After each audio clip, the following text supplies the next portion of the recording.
यानी कि गुप्त बात है। अष्टांग योग सिद्ध, हाँ यह लाइन है तो बता दिया सब। पतंजल योग तो है, ये है अष्टांग योग सिद्ध। हाँ लहर एक पहर रोज योगी की अवस्था बढ़ती है। योगी लोग जिह्वा को पलट के यहाँ कपाल कुहर में लइए और कपाल कुहर में लइए, उससे अमृतत्व की प्राप्ति है और साधन मिलाएगी। उससे योगी अपनी इच्छा से शरीर न छोड़े तो अमर है। मनुष्य के जीवन का सबसे कठिन दौर बुढ़ापा होता है, जब न तो ठीक से दिखाई देता और न ही शरीर में कुछ खाने पीने और चलने की शक्ति रहती है। अगर कुछ खा भी लिया तो ठीक से पच नहीं पाता। इसीलिए बुढ़ापे में बहुत सारी बीमारियां हो जाती हैं।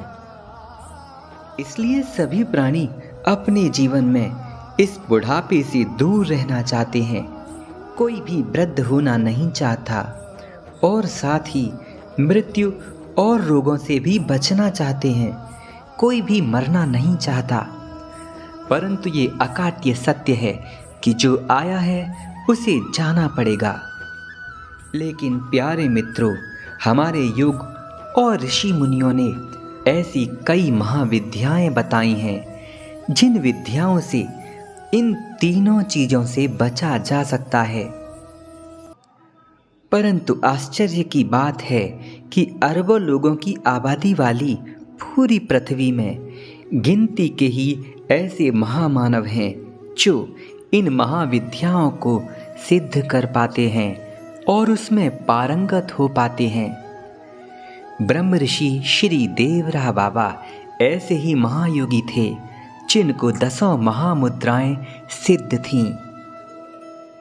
बाबा को कभी कालचक्र प्रभावित नहीं कर पाता था। वे इन तीनों चीजों से अजेय रहे हैं।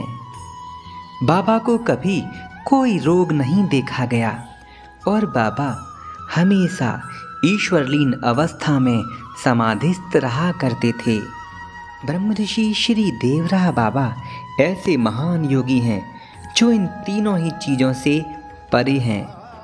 श्री देवरा बाबा अपने शरीर का कायाकल्प अपनी इच्छा शक्ति के बल पर कर लेते थे। श्री बाबा की ऐसी कई प्राचीन तस्वीरों से ये प्रमाणित होता है कि कायाकल्प के बाद बाबा की जटाओं और दाढ़ी का रंग भी बदल जाता था।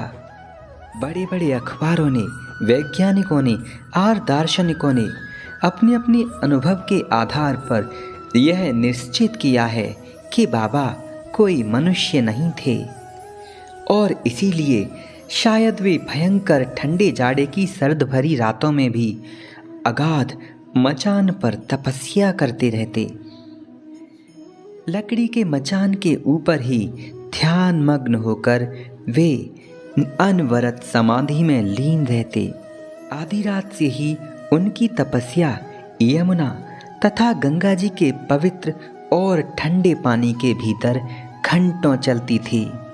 ये सब बातें ये प्रमाणित करती हैं कि निरंतर गहन साधना व कठोर समाधि में लगे रहने वाले श्री देवरा बाबा प्रकृति से परे थे और प्रकृति के ताप भी उनको स्पर्श नहीं कर पाते थे, क्योंकि धरती पर होने वाला प्रकृति का कोई भी प्रभाव उनके शरीर पर नहीं होता था। इसीलिए ये बात सत्य सिद्ध है कि वे मनुष्य तो नहीं थे। बाबा कभी कोई वस्त्र, कंबल या शॉल, चादर आदि अपने ऊपर नहीं ओढ़ते थे। वे प्राय भगवान शिव की तरह मृग चर्म या बाघंबर धारण किया करते। अपनी दैनिक दिनचर्या में बाबा जब भी ध्यान के लिए गहरी नदियों के अंदर जाकर घंटों तप किया करते तो वहाँ के आसपास रहने वाले जलचर प्राणी जैसे कछुआ, मगर और मछली बाबा के पास आकर बैठ जाते थे।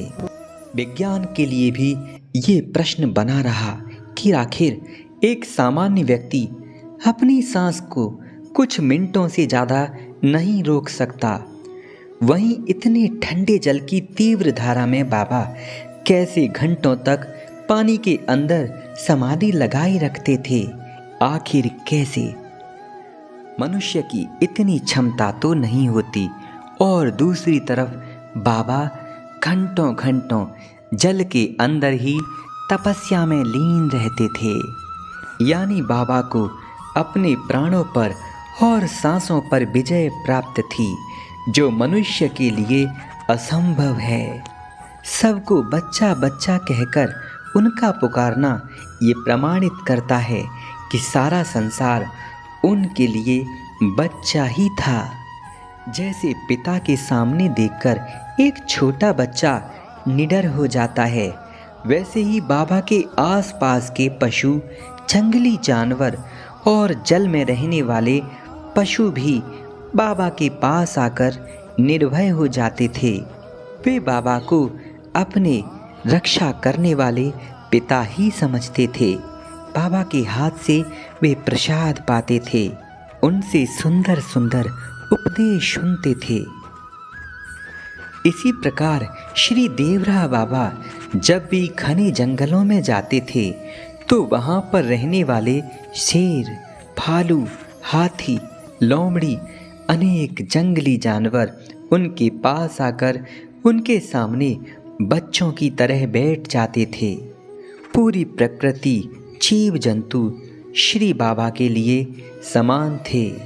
वे सब के पिता थे, ऐसे पिता जो सर्वसमर्थ हों, जो उनके कष्टों को पलक झपकते ही दूर कर सकते हों।